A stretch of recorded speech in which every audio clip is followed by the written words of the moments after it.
अचानक मायावती के फैन क्यों हो गए स्वामी प्रसाद मौर्य? दो दलों के साथ गए और अपनी पार्टी बनाई। जी हाँ, नमस्कार साथियों, आप देख रहे हैं अपने यूट्यूब चैनल बहुजन दस्तक 24।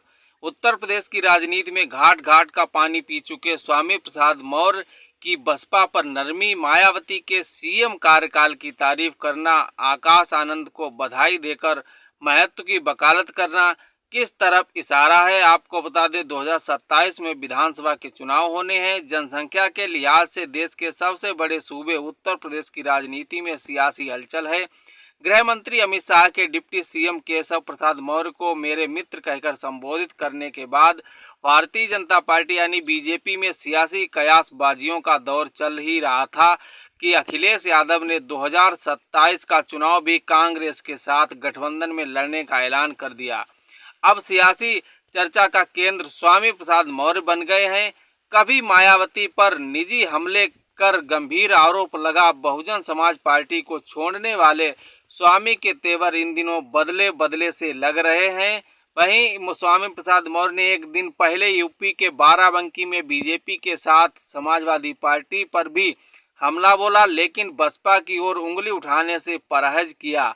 उन्होंने बसपा प्रमुख मायावती की तारीफ करते हुए उन्हें अब तक का सबसे बेहतर मुख्यमंत्री भी बता दिया। हालांकि उन्होंने आगे यह भी जोड़ा कि बहन जी अब वो नहीं रहीं जो पहले थीं। इस बयान से एक दिन पहले ही स्वामी प्रसाद ने बसपा के नेशनल कोऑर्डिनेटर आकाश आनंद को भी बधाई दी थी और कहा था कि वह राजनीति में अभी बहुत नए हैं, उन्हें आकाश आनंद को पार्टी में और महत्व दिया जाना चाहिए।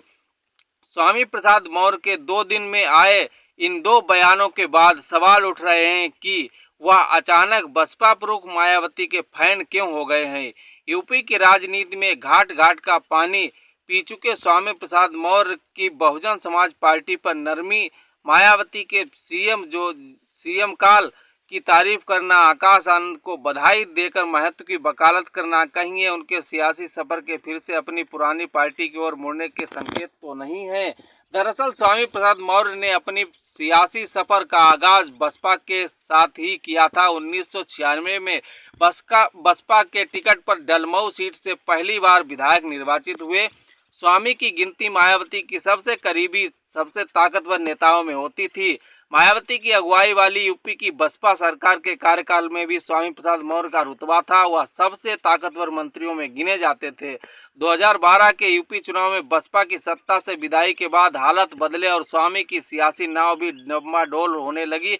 2014 के लोकसभा चुनाव में बसपा शून्य पर सिमट गई और स्वामी प्रसाद मौर्य ने अगस्त 2016 में मायावती से पैसे लेकर टिकट बेचने जैसे गंभीर आरोप लगा पार्टी छोड़ दी और बीजेपी का दामन थाम लिया। 2017 के यूपी चुनाव में बीजेपी की जीत के बाद योगी आदित्यनाथ की अगुवाई वाली सरकार में स्वामी प्रसाद मंत्री बने, लेकिन 2022 के चुनाव से पहले पार्टी से इस्तीफा दे दिया। उनका मोह भंग हुआ और मंत्री पद से इस्तीफा देकर वह सपा की साइकिल पर सवार हो गए।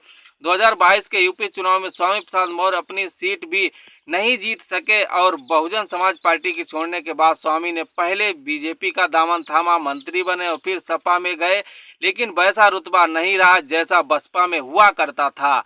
स्वामी के हालिया बयानों को अतीत का रुतबा हासिल करने की उम्मीद के साथ बसपा में वापसी के लिए सॉफ्ट सिग्नल भेजने की कवायद के रूप में भी देखा जा रहा है।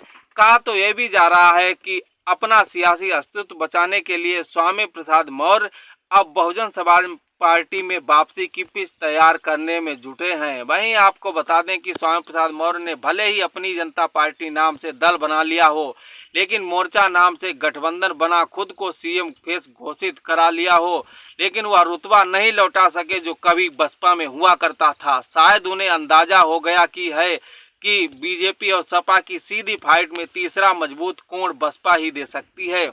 बसपा भी पुराने नेताओं को पार्टी छोड़ने के बाद अपने वजूद की लड़ाई लड़ रही है और स्वामी प्रसाद मौर्य सियासत में खुद को प्रासंगिक बनाए रखने की कवायद में कोशिश में लगे हुए हैं।